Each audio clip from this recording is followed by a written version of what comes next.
And now I'm just going to continue giving you a couple of examples for how this local growth benefits, how local economic development benefits from that renewable energy boom. For example, the same map that I showed you for Germany, you can see here for wind in the US, and this is only the development of new facilities in the last 3 years. So this relates to 13,000 new jobs. But there's also room for community development. For example, in Iowa, a number of school districts invested in wind turbines for their schools. So the electricity is supplied directly to the school, and it generates between 3,500 and 560,000 per school per year. The schools can use this to supplement their resources, of course, buy books and teachers and whatnot. But they also use this, of course, for educational opportunities. And the Forest City Community School District actually also provides a lot of electricity directly to the community. This is an example that I copied straight out of Arne's publication so as to make more publicity for him, and you can read through this yourself. Another example from Iowa is a municipal wind project where they also came up with a collective ownership scheme between 7 municipal utilities. And if you want to know more about community wind schemes, I'm sure Lisa Daniels of the industry in the US is happy to help you out. She has done a survey among her stakeholders in terms of what helps develop community wind scheme. And surprise, surprise, the top one is advanced renewable energy tariffs. So even if you want to go together in a community, what helps you is clarity about the tariff schemes. And more states, as Arne pointed out, in the US are going that route. So coming back and wrapping this all up, Germany has, as I told you, very ambitious climate change objectives. And energy efficiency and renewable energies are among the main vehicles.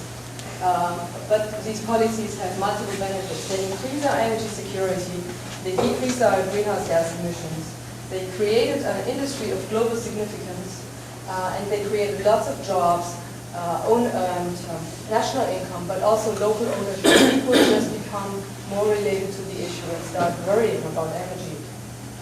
And as I mentioned before, this industry is rather resilient against a global downturn, because these wind farms, they just don't grow at 50%, these wind companies don't grow at 50% anymore, but at 25%.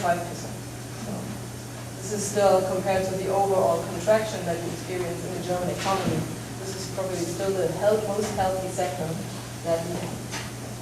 So thank you for your attention, and I'm happy to take questions. Christina, are you suggesting that it be necessary to deregulate the utility to make a feed-in scheme work? We have a regulated monopoly, as you know.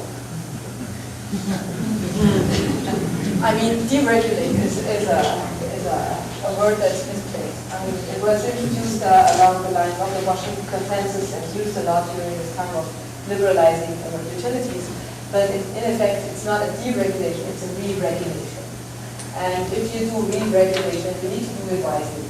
But a state-owned utility should be in the hands of the government completely. So if the government wants a feed-in tariff to work, a state-owned utility, vertically integrated, and not deregulated or re-regulated, but like a very traditional scheme, should actually be able to absorb this in just the same manner.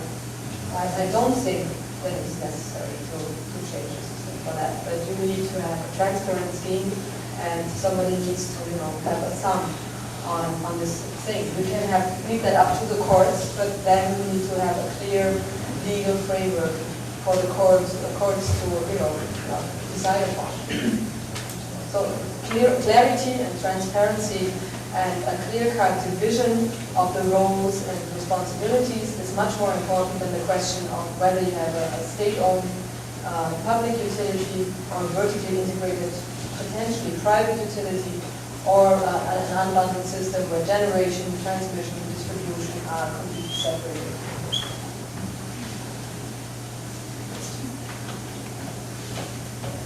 I'm Nancy Covington, and my question is about nuclear power, because I didn't see it on your graphs, but I understand Germany had nuclear power in the past. And I just wondered, what is the current stance?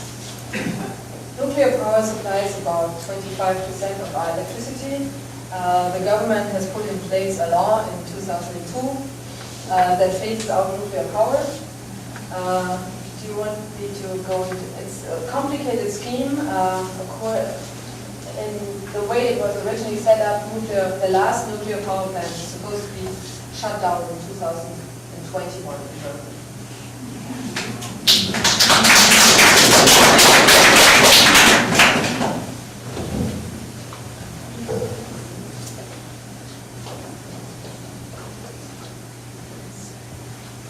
Hi, Neil Livingston here. In 1983 and 84, I started a hydroelectric company, and similar to what she talked about around 1990 in Germany, over a period of years, the people who were interested to be in that field, and I started producing power commercially from a hydro plant in Guysborough County, 220 kilowatt. It's the 25th year we've been doing it. We had a long struggle in the mid-80s to get paid properly. In 1990, that we forced the government by lobbying them, similar to what she talked about, to get a Utility Review Board ruling, so that in fact Nova Scotia in 1990 had as good a policy as you would find anywhere in the world. The trouble was there was such resistance to getting that over a period of time, the business community really had fled. And when interest started to come up again in the early part of this decade, a number of us expected that that ruling would hold precedent and that we would have something like a feed-in tariff come through regulation at the Utility Review Board. And instead what we found when we went to the Utility Review Board, when we didn't like the kind of prices Nova Scotia Power was offering for wind energy, we found that the Utility Review Board, in cahoots with the government, had essentially, and the utility, had deemed that because they were privatized that that ruling had no basis. So in Nova Scotia what's happened is the utility's been able to run a system which is like an auction system or determine what the price is. And that's really made Nova Scotia, I think, one of the worst jurisdictions you could possibly want to do this in. And I think it's important that people understand that in all of the ways that we, in the last 5 years, with a lot of public interest, could have gone forward. We found that government and the government has undermined this. It's undermined it by not developing a financial system of incentives to make this work, by not having a regulatory system, and it's really damaged significantly the potential to do things. And the only thing that I really wanted to say was we need to catch up, and Canada needs to catch up, and there's no regulatory system that really forces the federal government to lean on the province, so it's really up to us to really insist that coming into a new government, whatever that government is, that we really have to try to make some change. The utility has been absolutely stealth and efficient at making sure that their point of view is the point of view that gets represented by the bureaucracy of the government. And it's very shocking, really, to travel to Germany, which I've been to other places which have feed tariffs, and to see how much economic stimulus that's made. You can go into Germany, you can go into your local credit union, and you can say, like she said, I've got a contract from the utility, and the credit union and the local farmers cooperative or the bank will say, well, here's your financing. So in many functional aspects, we have to get moving on this. We've got very good potential, and it can be a significant economic driver.